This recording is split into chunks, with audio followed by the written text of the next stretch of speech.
అలా తనతో నా ఫీలింగ్స్ షేర్ చేయకుండా నాలోనే దాచుకున్న ఫ్రెండ్గా మాత్రమే తన పక్కన ఉండిపోయా. కానీ నా మనసు మాత్రం ఎప్పుడు తనని మర్చిపోదు.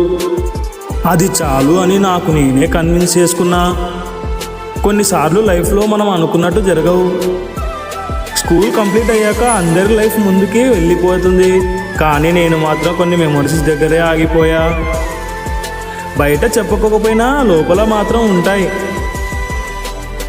చెప్పాలని ప్రతిరోజు అనిపిస్తుంది, కానీ చెప్పడానికి ధైర్యం లేదు. ఒక ముందే స్టోరీ ముగిసిపోయింది, ఇంకా ఛాన్స్ మళ్ళీ రాలేదు. నాలాంటి చాలామంది లైఫ్లో ఇలాంటి ఒక సైలెంట్ స్టోరీ ఉంటుంది. నవ్వుతూ ఉంటారు బయటికి, కానీ లోపల మాత్రం ఒక పేరు ఇంకా క్లియర్గా వినిపిస్తుంది.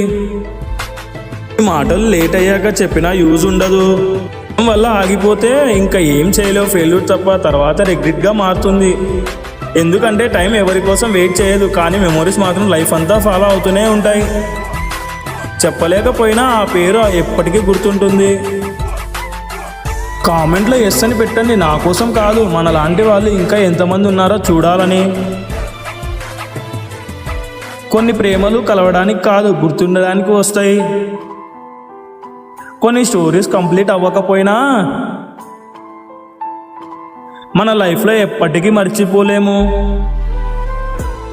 కొన్ని మనసులు మాట్లాడవు, కానీ చాలా నిజంగా ప్రేమిస్తాయి. Until then take care of your feelings. మళ్ళీ కలుద్దాం.